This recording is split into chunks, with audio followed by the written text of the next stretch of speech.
Thank you. It's nice to be here. I'll just get right into this. We're going to be looking at basically Providence architecture from 1790 to 1860. This is going to... and I should say, as I go through this, I don't, as you can see, I don't have a script. I don't have a slide list. It's all up here.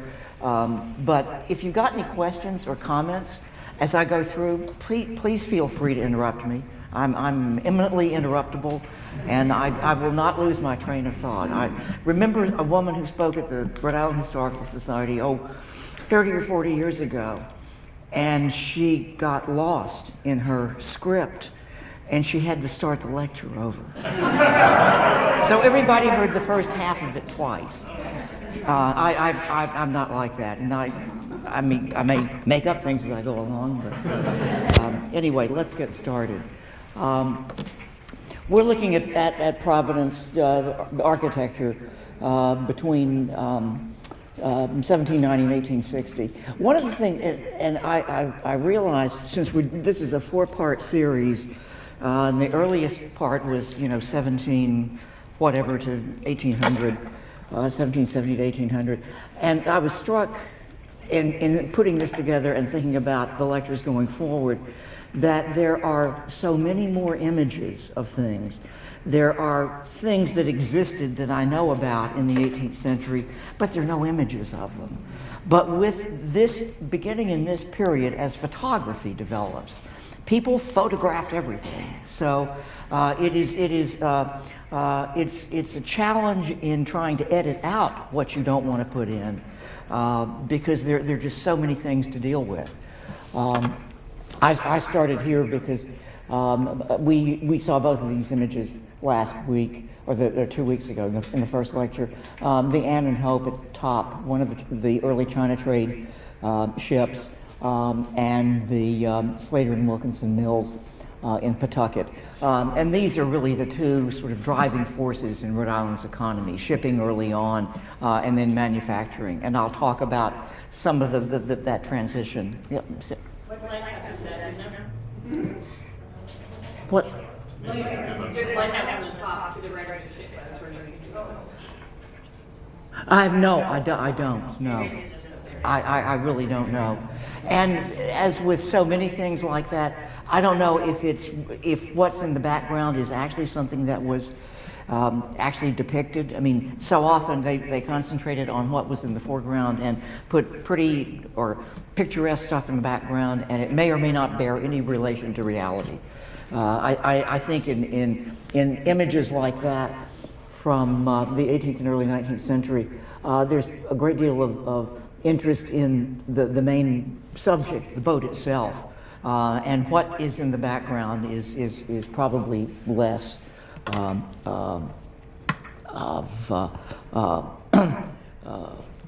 accurate. Yeah.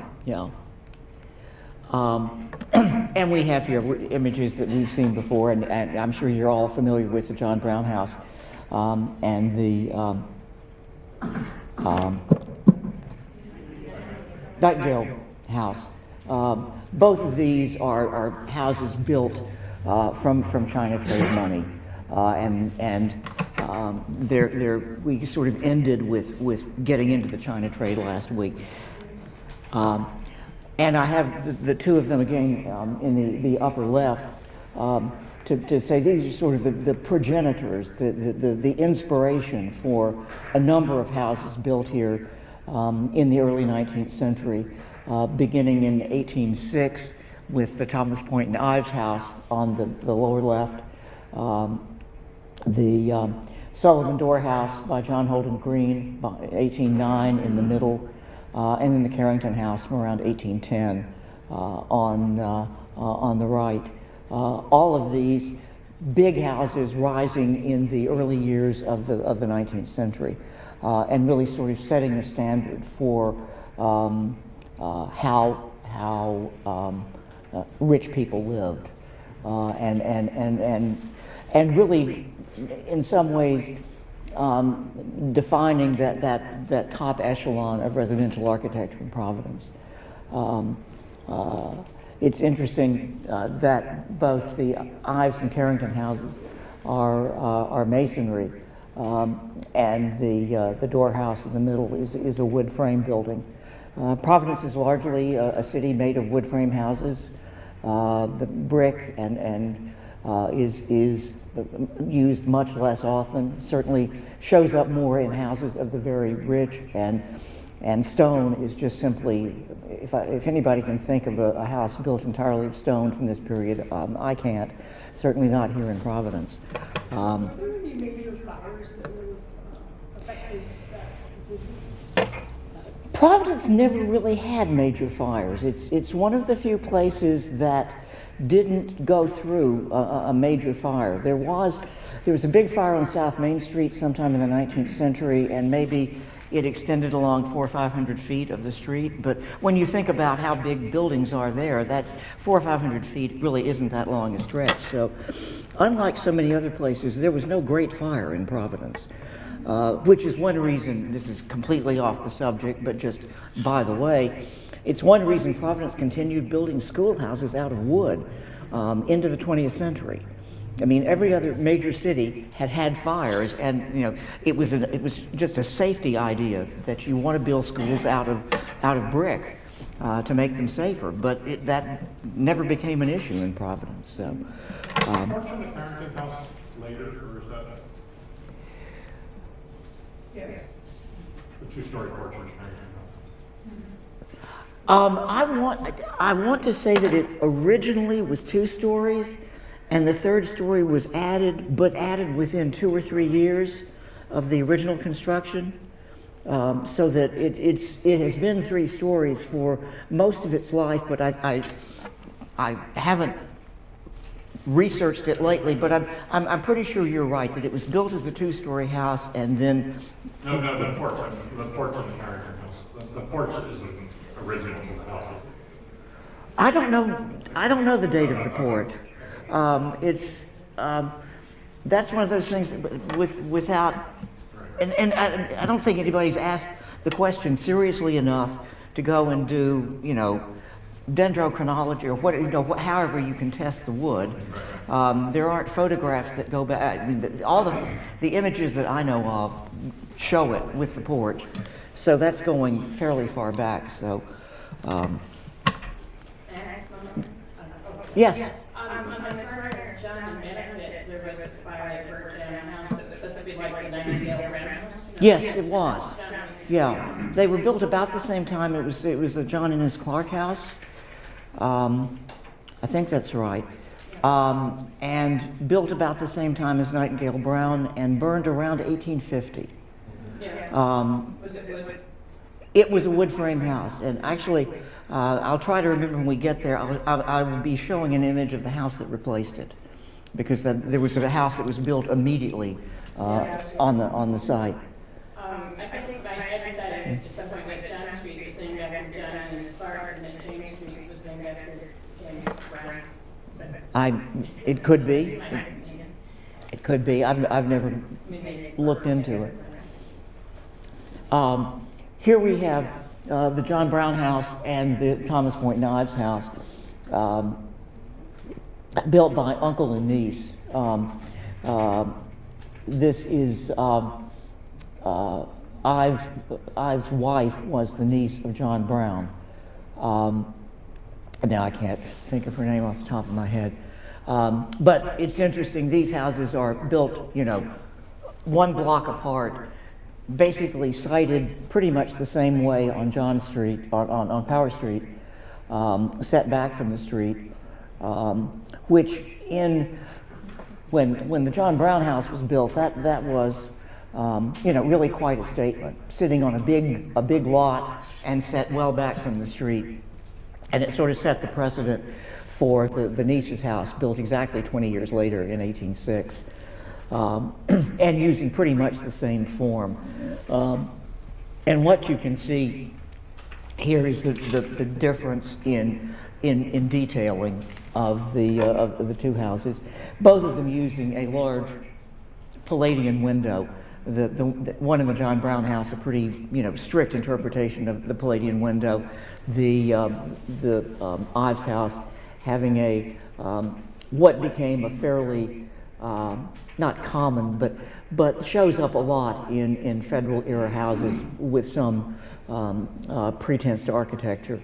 And that is this Palladian window with not a round arch over the middle, but with a segmental arch that covers all three sections of the window. Very typical hallmark of the early 19th century. And here we have, in comparison, two other China trade money-built houses. The Ives house on the left, and then the Sullivan Door house on the right. Interestingly, built about 3 years apart. The Ives house is 1806, the Door house is 1809. We really don't know, we don't really associate a big name designer with the Ives house, nor do we with the John Brown house. They're more builder houses than they are architect houses. With the Door house, we have someone, and I'll be talking a bit about him tonight, who really becomes Providence's first, quote, architect. Keep in mind that there was no such thing as architectural training in this country, other than apprenticing with somebody who designed buildings. Architectural schools really don't exist here until the middle of the 19th century. And architectural degrees are not common until really much later in the 19th century. So when we talk about somebody who's an architect at the time, we're talking about somebody who was an architect and probably did some building as well. Green was certainly a builder as well as an architect. I think as he moved through his career, Green was born in 1777 and died in 1850, I want to say, but active between, let's say, 1806 and 1835, about a 30-year period.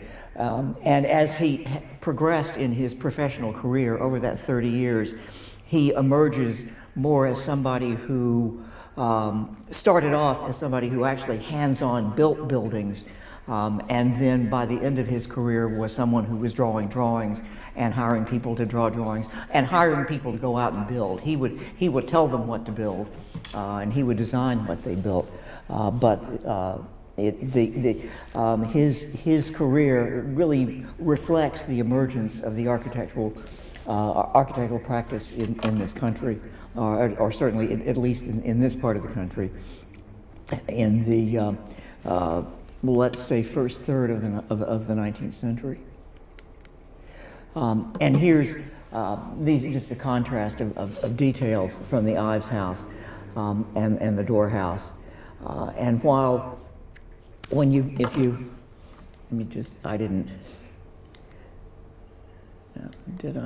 didn't.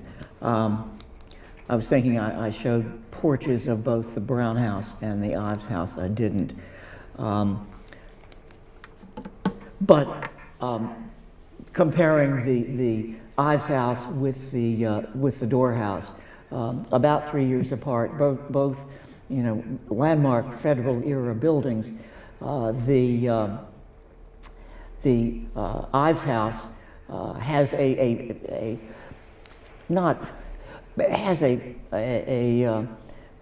front porch that is different from the Brown house in that it's much more delicate. You can see that it has fairly slender columns and has a certain delicacy about it. What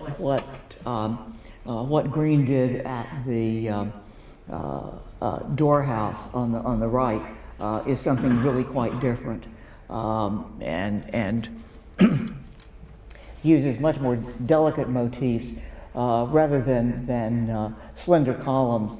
There are banded colonnettes that you can see here that are columns made of what look like three columns bound together, and a much more delicate, much lighter cornice, and using sort of Gothicizing motifs. And this is, and you can see the pointed arches in the cornice on the Door house.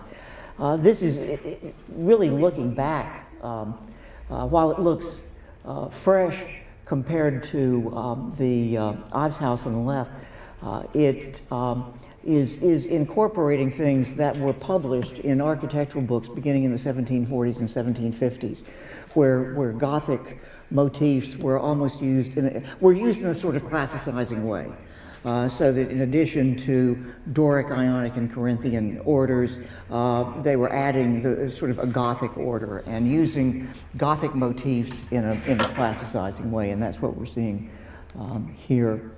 And we see that same thing applied here in, this is also John Holden Green. This is St. John's Church from 1809, 1810, and using the basic Georgian church form, that is with the gable end to the street, with the square tower in front of it, but overlaid with Gothicizing motifs, with pointed arch windows and finials on the top of the tower, which also has a pointed arch belfry. And you see here in the porch to the church, it's basically a classical motif, a classical porch, but done in a Gothic order, if you will, sort of using Gothic motifs, but in a very classicizing sort of way. Green's really, I think, in some ways most monumental and imposing building is this one. This is the first Unitarian church from around 1816 or so, at the corner of Benevolent and Benefit Streets, and very much in a classicizing mode.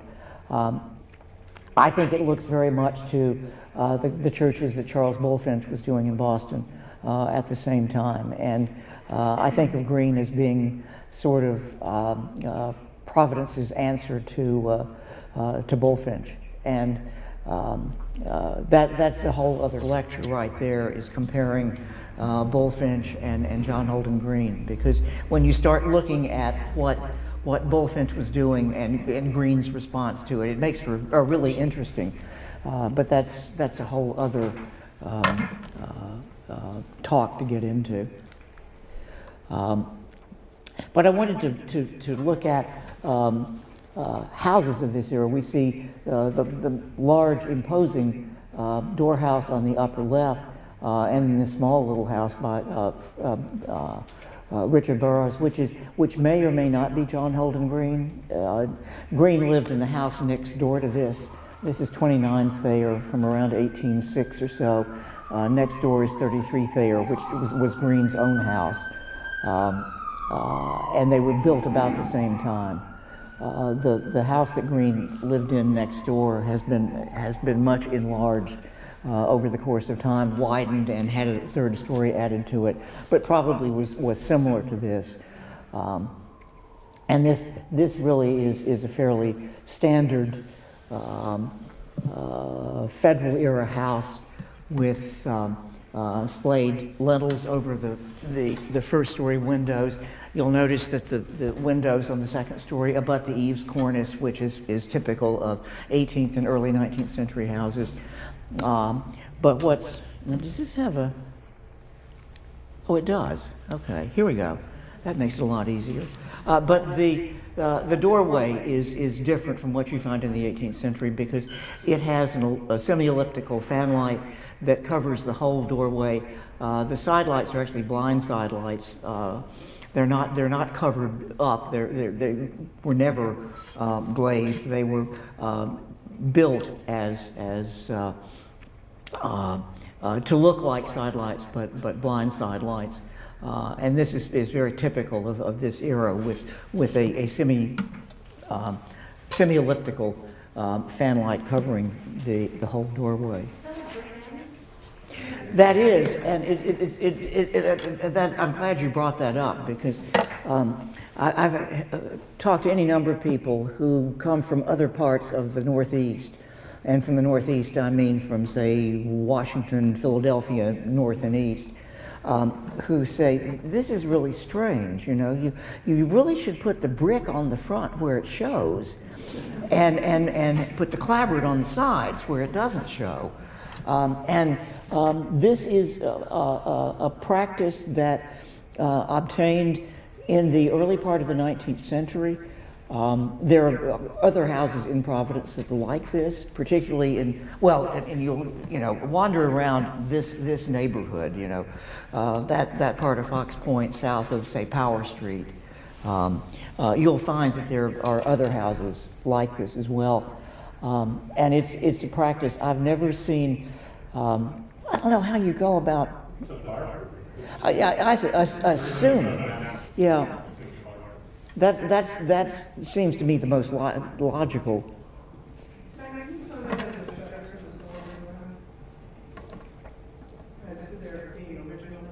I don't know. Well, it's what.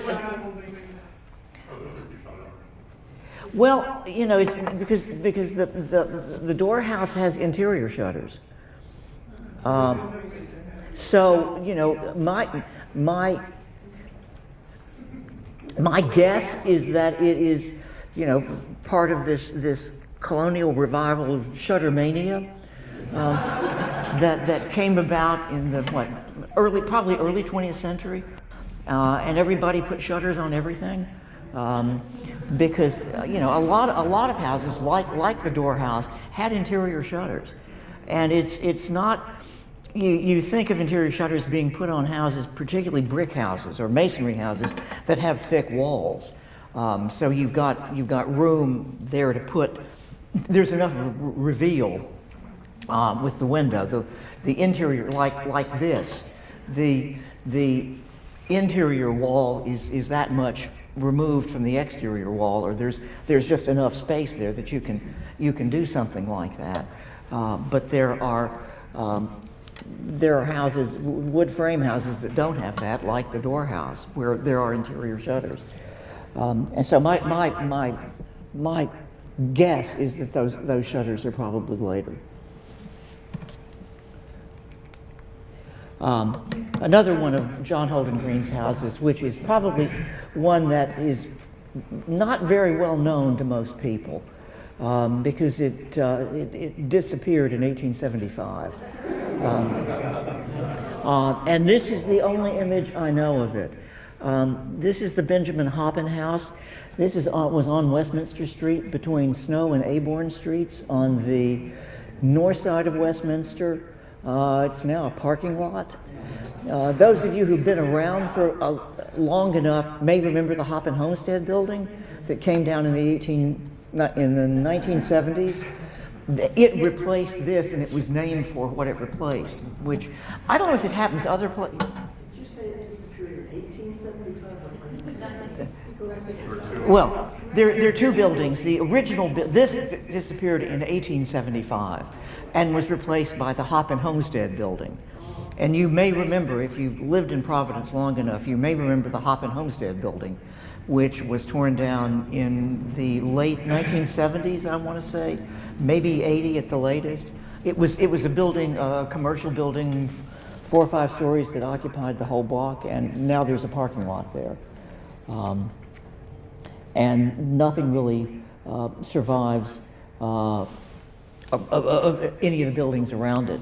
But if you think about Aborn Street here or Snow Street here, there are no wood frame houses left on those. But this gives you an idea of what downtown Providence looked like, or was residential. Yes.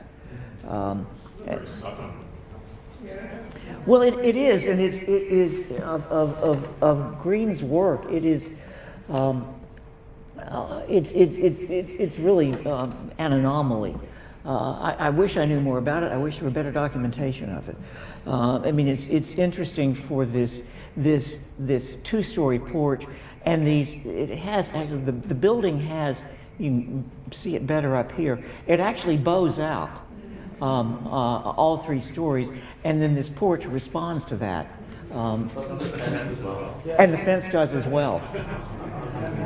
And the curbing.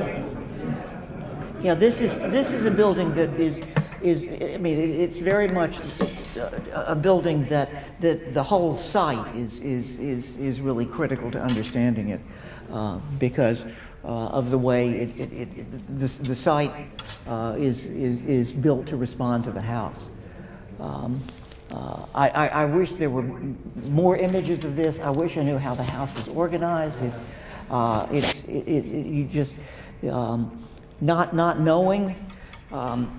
You know, I'm assuming the front door is over here, but it's hard to tell. And I'm assuming these are double parlors, but it's, you know, with just this one image. It's a building, I've never seen anything like it in Providence. It is. He did. Well, he did. This is in Charleston. And Savannah, well, I think he did some work both places, and I've never. The church in Savannah. Yes, the Unitarian Church. But this is, you know, with this as the only image, it's really hard to know or understand what this house is all about. And it's unlike anything else of his that I'm aware of. But and here, my husband, Joe, asked me, are you going to use the cow picture? Because it seems like I use the cow picture every time I talk. But I like this image. This is Providence from around 1820. This is basically from where the Cheesecake Factory is today. Looking back toward, to orient you. So here's that's the Unitarian Church. First Baptist is there. And here is, I say 1820 because that is University Hall at Brown. And Hope College, which is similar in size and right next to it, or close to it, because Manning's in between, is not there. So we have just the one building of Brown up there, but we've got this from 1816. So this is around 1820, but it gives you a good sense of what Providence looked like at that time. And you can see how development is concentrated along Water Street or Canal Street, North Main Street, North and South Main Streets, but not much up the hill. I think I'm not sure what that is. I think it may be the White House on 64 Angel Street, which is near the corner, right at the corner of Prospect and Angel. The northwest corner of Prospect and Angel. I think that's what this may be. But you can see these.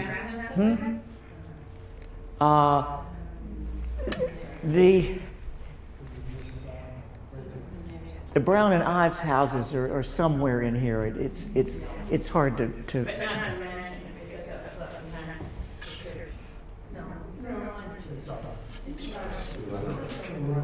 Be down in here. You can see there's a fair amount of development that had occurred, south of Power Street by the time this image was created around 1820. But you can see that most of College Hill is still uninhabited. And you can see there's dense development in what is today's downtown, but it's largely residential, and we'll see some more of that in future images. This is just sort of continuing chronologically with architecture in the 1820s. This is, I think, one of John Holden Green's masterpieces that remains with us, and this is the Truman Beckwith House, now the Handicraft Club. Built around 1825, and it follows the formula that Green seemed to use a fair amount, and there are other examples as well. This just happens to photograph the best of them because of the way it's sited, but it is, the address is College Street, but the setting really is Benefit Street, and Benefit Street still in the 1820s was a desirable place. Benefit Street, of course, this is the corner of Benefit right here. And it's a formula that Green used more than once, or quite frequently, when the client could pay for it. It's always interesting when you think about architecture and architects, and you think about what architects do.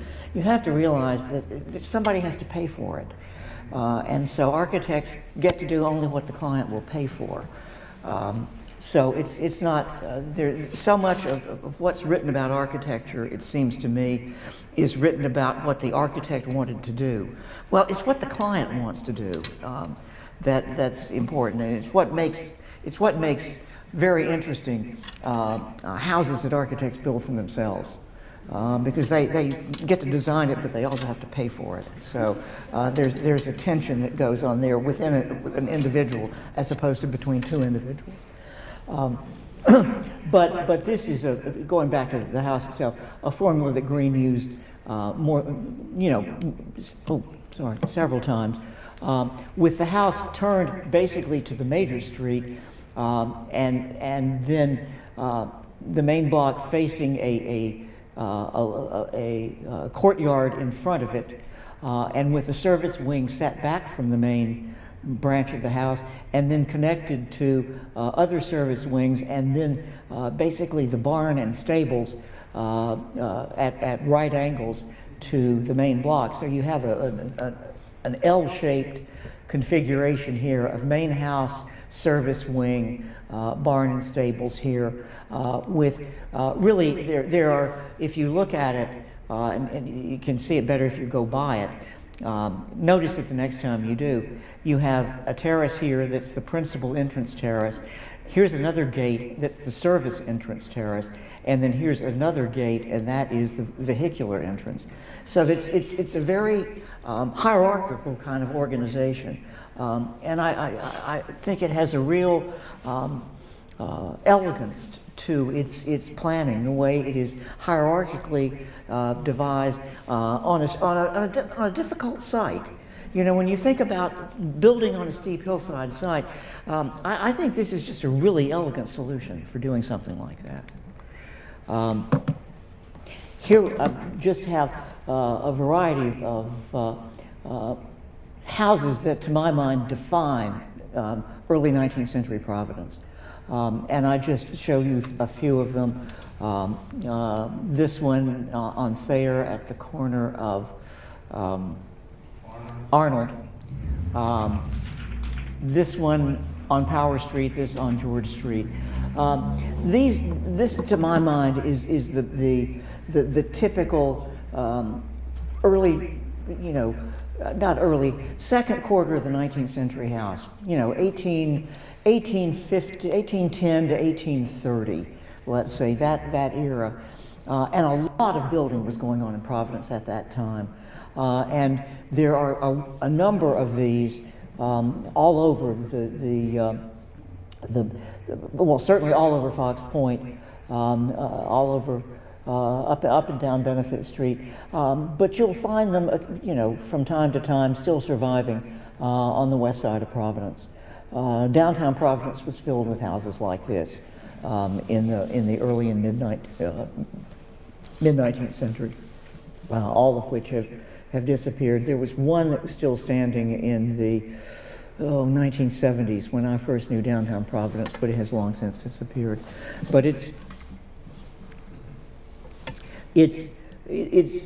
just a typical three-bay facade, side hall plan, main entrance to one side with two windows to the side, and usually a double parlor scheme, and you can sort of read that on the exterior with pairs of windows in the front, pairs of windows in the back, and you can see it. Actually, you can see it better on the upper stories that give you the sense of this double parlor scheme. Yes. What is the idea of the double parlor style?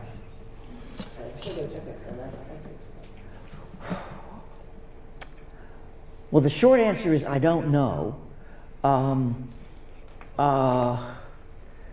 Gosh. And what were they used for? You know, that's something we really don't know much about with these early houses. There is even a big house like the John Brown house. We don't know how those rooms were used.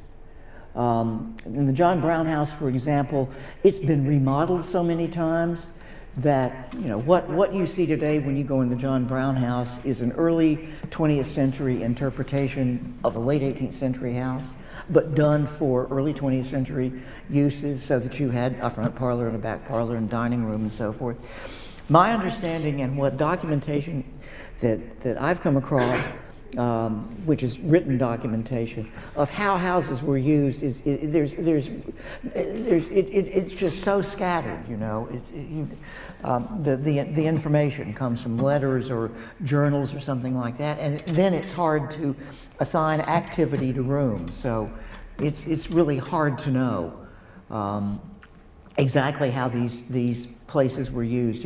You can tell something about use from, you know, if there's a cooking fireplace there, well, obviously they were cooking in that room. But that's really hard to know. Yeah, Barbara. Economic level of the people who built those houses, were they on a wealthy side? These are not houses wealthy. These are houses that are probably reflect as much as anything in the emerging middle class.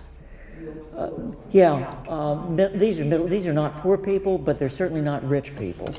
They look pretty good. This is somebody who's rich, you know.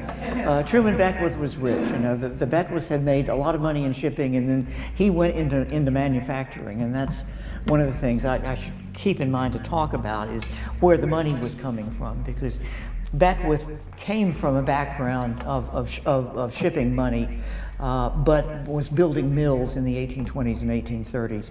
About the same time he built this house, he was building a mill out on the Woonasquatucket River. So, and that's a lot of what happened with Providence Capital in the early and mid-19th century, is that money that had been made from shipping, a lot of people went into manufacturing. That is certainly, there's no better example than the Brown family, you know, where the money really came in from the China trade, but, you know, it was, that's where Slater Mill came from, was Moses Brown putting money into it.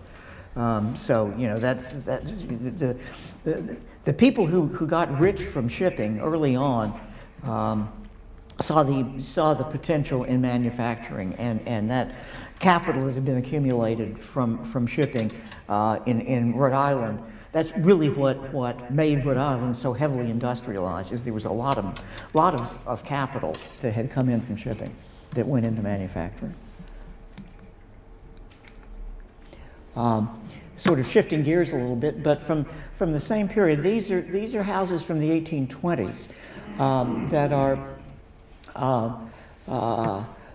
these are federal era houses. These are you know, sort of an evolved form, basically using house forms that had existed in the 18th century, but updated with trim in the 19th century, with you know, stylish trim in the 19th century, but nothing that was formally a whole lot different from what had been built. I mean, if you just think of taking a basic box, you can, it's like a cake, you know, how can you decorate it? You can decorate it in different ways, and this is the latest sort of decoration. What we're seeing here is something entirely different. This is the Providence Arcade, designed by James Buckland and Russell Warren, and built in downtown Providence in 1848 or 1828 by Cyrus Butler. And known at the time as Butler's Folly, because it was away from the center of town. The center of town was still more or less around Market Square. It was spreading a little bit up and down North and South Main Streets. It was spreading a little bit across the river, but this was farther west than anybody was building. This was still, and I think you can get a glimpse here of a house next door. This was still largely a residential neighborhood, and this was just away from everything, and nobody thought it would ever be successful. Well, in fact, you know, they were right. In almost 200 years, it never really has been successful. It is a beautiful monument. It's a National Historic Landmark. Sarah? Who funded the building? Cyrus Butler. Pardon me? Cyrus Butler. He was, his money, I think his money did come from shipping. But he funded a lot of things. Butler Hospital is also the same thing. Yep. What was this built for? What to do what? As a commercial building. As it's The original storefront, well, on the upper stories, the storefronts are still there. But yeah. I was just going to say, it was the first retail mall built in the country. 1828. It's the oldest one. I don't know. I want to say that the Philadelphia and New York had arcades as well, and the arcade form actually started, as far as I know, originated in London, and I want to say, but arcade mania sort of hit America in the 1820s. Because New York and Philadelphia both had arcades. Philadelphia's, I know, is 1824. I don't know when New York's is. And I don't know that Boston had an arcade as such. I mean, Faneuil Hall is not quite the same thing as something like this, but it's the same time. Faneuil Hall is 1820s. So there was this notion in commercial development going on in the 1820s of building these large buildings that you'd rent out shops in, I've never myself looked into to see if there's any sort of research or writing done about this phenomenon, but it strikes me as very interesting that Providence, of course, wanted to be in the mainstream, certainly throughout the 19th century. And if somebody else was doing it, Providence had to have one too. And in some ways, things really don't change very much. But Providence was much more in the forefront at this time. So this is being built right at the same time that the ones in New York, Philadelphia are being built. And this was, you know, a sign of being really up to date. Manufacturing got going in Providence in the early part of the 19th century. Interestingly, Providence really didn't develop a lot of industry until much later in the 19th century. Providence funded it. That was, you know, when you look at, you go out the Woonasquatucket or the Mashasset or Blackstone rivers and look at all these mills, that's pretty much all of it is Providence capital. Not a whole lot got built in Providence in terms of manufacturing, largely because most of the manufacturing in Rhode Island in the 19th century, at least early on, was textile manufacturing. And it was so easy to do that on rivers that gave you water power. The rivers gave you power for water, and they gave you water for processing as well. So you don't see much in the way of textile manufacturing in Providence in the early 19th century, early and mid 19th century. What you do see, and you see here, is jewelry manufacturing, which started in Providence in the 1790s. Cyril Dodge was one of the first jewelry manufacturers. And working out of his house on Thomas Street, which is now built. All the buildings owned by the Providence Art Club are all his, and right across the street from them, not surprisingly, is where Gorham chose to build its original factory beginning in 1831 for the manufacture of jewelry. And I haven't studied. This complex is completely gone. This is where what used to be, and getting to be a very Rhode Islander, what used to be the Prov Wash, and is now the big brick building that RISD owns. Oops. Yeah, you can see the Tower First Baptist Church right here. So this is basically Canal Street. Behind this is North Main Street. And I'm assuming that it started off in this small building here. And you can see how, that's one of the things fascinating architecturally about industrial complexes is how they grow incrementally. And you can see that it grew, here's a section, another section here, another here, another here. And then finally they thought, well, we've got to do something bigger than this. So we just, we're going to build this big thing here. And that really became the landmark. And then in the 1890s, even this became too small for Gorham's output. And so Gorham moved to the manufacturing plant, which is now completely gone out off of Mashbog Pond in the very west part of Elmwood.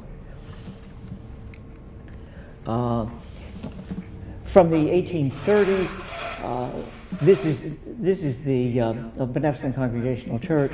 I sort of threw it in here as from the 1830s because that's what we have today is how it appears from the 1830s.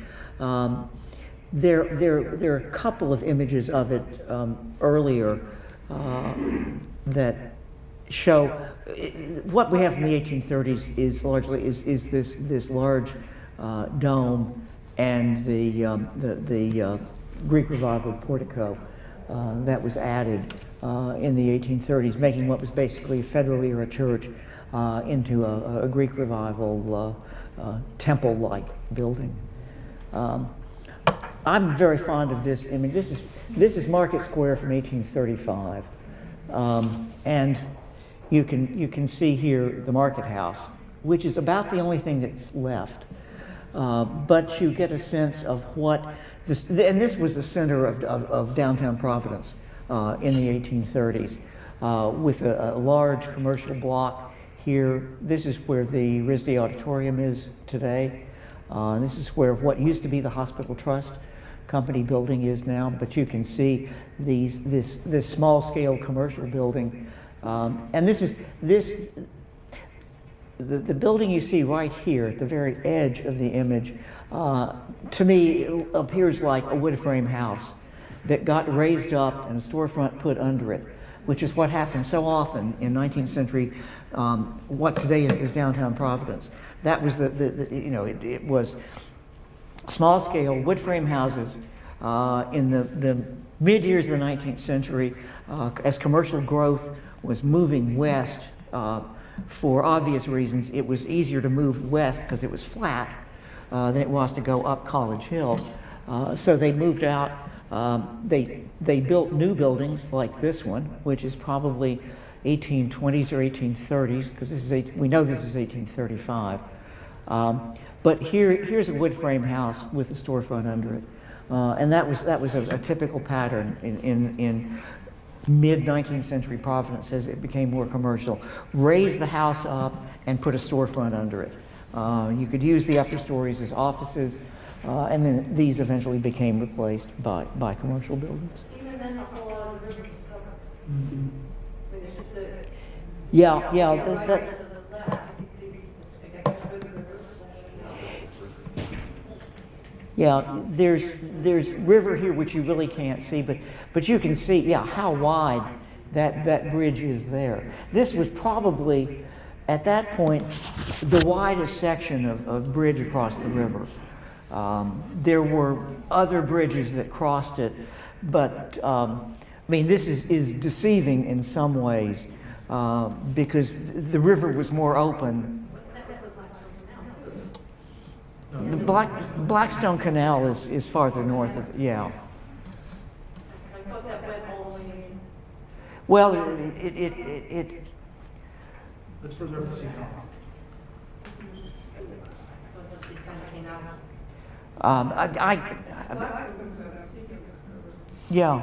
I think that's, on the sea. No? Canal Street. The river and the canal are the same thing. It was a canal to a certain point, but then it joins the rivers, the Musashi and the West Kentucky. to come into the Providence River.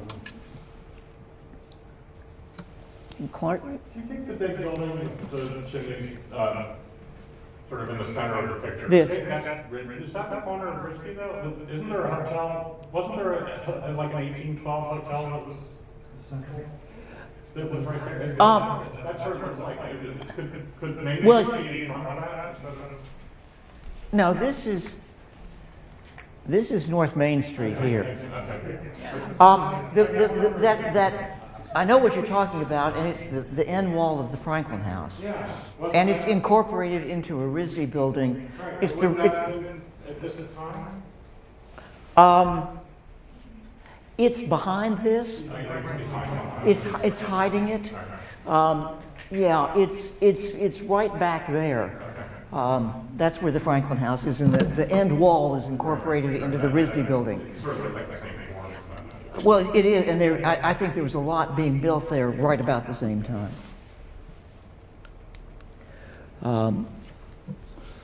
Two buildings from showing early commercial development in downtown Providence. This is on the left is the Whitman Block from 1825 on the site of the Turk's Head building, which stood there until the Turk's Head building was built in 1913. And then lower right is the City Hotel, which is pretty much where Broadcast House is now on Weybosset Street. It was on the south side of Weybosset near, what's that, Dorrance Street. And actually built as a hotel. This was not some building that had been converted, it was actually built as a hotel, which says something about that downtown Providence was emerging as a commercial center and a place where you build hotels. And of course, many more hotels were built after this. This is one of the earliest one that I'm aware of. And then we have, from the late 1830s, Rhode Island Hall on the Brown campus, designed by James Buckland, and done in the Greek Revival style. And we see a number of Greek Revival buildings going up in Providence. This is the Athenaeum. This is designed by William Strickland. Strickland was a Philadelphia architect. This is his only building in New England. This was built not only for the Providence Athenaeum, but also to house the Rhode Island Historical Society and the Franklin Society. And it was probably through the Franklin Society, a learned group that had chapters around the country, or at least in the Northeast, but originally based in Philadelphia. And it was through the Franklin Society that we get Strickland coming to Providence to design this very fine Greek Revival building. I think probably the best and most monumental of its kind in Providence today. And here we see, I like showing things. One of the things I started, if I didn't say earlier, that in so many talks that I've given over the course of time working for a preservation agency, I talked about, buildings that were still here, and buildings that are worth saving and so forth. And this I kind of have seen as an opportunity to talk about what used to be here but isn't here anymore. And this is one of my favorites. This is the Providence High School from 1843, designed by James Buckland. And if this looks familiar, yeah, it does. That's Angel Street. And this is, built on what we know today as the RISD Beach. Right at the corner of this is Angel, that's Waterman going up over there. The Athenaeum would be just off to this side, but this was the Providence High School in 1843, which by 1843 Providence had, I don't know, 30 or 40,000 people.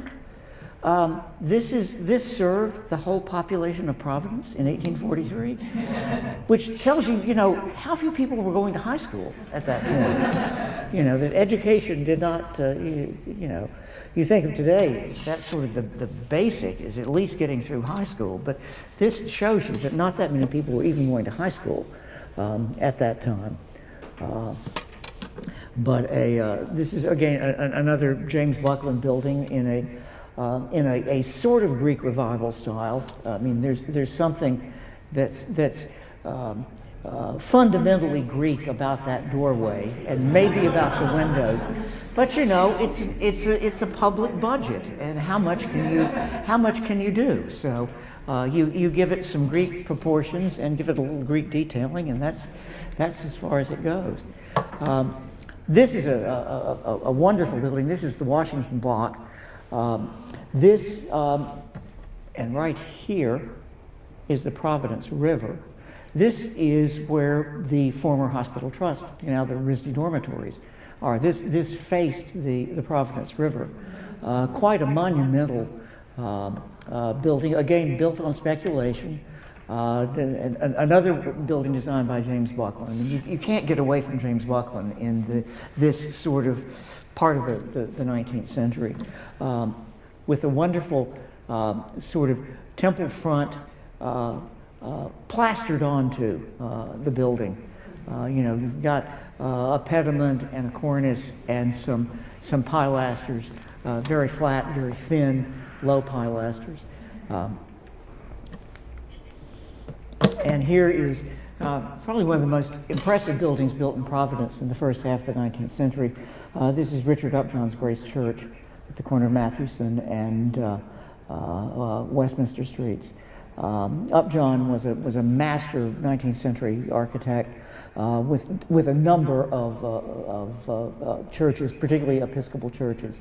This is the first really highly picturesque Gothic church in the country, the first one that had an off-center tower. This was really a remarkable design in 1845. And here we have who becomes sort of the hero of the last part of this talk. This is Thomas Tefft. Tefft was an architect, and really the first sort of genuine architect. Tefft was born in 1826, was only 33 when he died in 1859. Had a remarkable career. He was a Brown University graduate. He was discovered by Henry Barnard, and if you know anything about Rhode Island history and education, Henry Barnard was the major educator of the 19th century in Rhode Island. He came across Tefft, who was born and lived in Richmond, and was teaching school at the age of like 19 or so, and enticed him to Providence, got him to go to Brown. He went into the offices of Tallman and Buckland. We've seen some of James Buckland's buildings, and Tefft came out of that office, but was really in some ways leading the firm, I think, from the time he got there in the early 1850s. This is one of his earliest buildings. This is Providence Union Station from 1846, 1848. Keep in mind, and this is always attributed to Tefft. He was working for Buckland, but Tefft was all of 20 years old when he designed this building. And this is the American Institute of Architects did a survey in the 1880s of the 10 or 20 best buildings in the United States. And so this is 40 years after this was built. This was recognized as one of the best buildings in the United States 40 years after it was built by American architects. And it's a really remarkable building. There are not all that many images of it. There are some plans of it, but sketchy plans at best. This is probably what was it was located sort of where the Esplanade is in Kennedy Plaza today, much farther south than what we call the old Union Station. Today it was a good 100 yards south of that. But a really remarkable, striking building with, oops, didn't mean to do that. with, the major, this is the passenger terminal. There were 9 buildings in the complex. This is just the passenger terminal here with the main gathering area here, signified by these 2 towers, and then wings that went off. There was another one that extended on the other side. And keep in mind that the tracks ran behind the building, and beyond the tracks was the Cove Basin. So this building with its curved wings, kind of like that, is responding to the railroad track going along the south side of the Cove Basin. So a building that's very responsive to its site, and one that very much dominated downtown Providence. And you can see here the Cove Basin. Here's just the very edge of the train station here. But this also gives you a sense of what we think of as commercial downtown Providence today looked like in 1860. This is a photograph taken from the spire of Grace Church in probably the winter of 1860. It's just dated 1860, but just given the scarce foliage on the trees, I'm assuming it's the winter of 1860. So it's Smith Hill just at the top? The Smith Hill up here, yeah, and the edge of College Hill over here. But this is really looking northeast. And then a lot of institutional growth in this period as well. I show you 2 images here, both again involved with Taft. On the upper left is the receiving tomb for Swan Point Cemetery, established in 1847. This is a Thomas Taft design here, and then immediately south of it is the Butler Hospital. So these 2 institutions on the Upper East Side of Providence, which were out in the country, and they were built where they were because they wanted them to be out in the country. That's where you put a rural cemetery, and where you put mental institutions in the 19th century, because the whole idea behind Butler Hospital is the main thing you need to do is get these people out of an urban environment. That's what's bothering them. It's modern living in an urban environment is driving people crazy. So put them out in the country.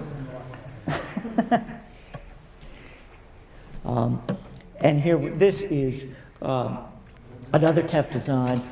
This is what was built at Central Congregational Church, now known as Memorial Hall, at RISD on Benefit Street, right next to the museum. Now bereft of these wonderful towers. Like so many tall things in the 20th century, these were a calamity of the 1938 hurricane. Or 30, I can't remember if it was 38 or 54, but damaged in hurricanes and have since come down. And then in the 1850s, this is the Providence Institution for Savings on South Main Street, built in the Italian Renaissance mode. You can see here the Joseph Brown House, which is right next to it. I kept it not cropped so you could get a sense of where it was. More about that in just a minute. But these Italian Renaissance-inspired buildings, the Providence Institution for Savings, this is the Bank of North America by Thomas Taft, now with a 20th century storefront, but you can see on the upper stories, despite the fire escapes, you can get some sense of this sort of Italian palazzo feeling that was the same intent as Providence Institution for Savings. And this Italian Renaissance palace form carried over into houses as well, and I show you 3 of them here. One on Cortlandt Street and 2 on Benefit Street. This is the Tully Bowen House, also by Thomas Taft, from the early 1850s. And then, actually, right next door to this, just this way, north of it, I'm showing you the Alpheus Morse drawing for the Thomas Hoppin House from 1853, which looks remarkably today as it does in this rendering. It's a beautiful watercolor rendering of the house. And then probably the most exuberant, the most picturesque of these Italianate houses. And I could have taken a picture of it. It still stands today. This is on the Providence College campus. This is the Charles Eaton House from 1850, 1853 or so, and very much in this Italianate villa mode with a very handsome corner tower that really anchors the composition on its southwest corner, but with these multiple windows repeated throughout the house, and this wonderful arcade porch along the side, and arcaded entrance porch and arcaded porch on the second story, and another porch on the other side. And you really get a sense here from the drawing and of the rural setting. This is a house intended to be built out in the country. And fortunately, even though there's a lot of Providence College campus around it, they have kept buildings far enough away from it that it still maintains its sense of place and is a wonderful building. If you don't know it, drive out Eaton Street sometime and take a look at it. It's one of 2 Italianate houses that are now incorporated into the Providence College campus. And fortunately, it seems to me very much loved by Providence College because they've done a nice job in maintaining them. And here we have, this is, I think, my last slide to sort of provide a teaser for next week to get you all to come back. And that is, here we have the Providence Institution for Savings that we just saw a few minutes ago. And here we see a detail of it. You can see it's this detail here. I wanted to blow it up because this building was incorporated into the current Providence Institution for Savings. And you can see here the window and the railing right here.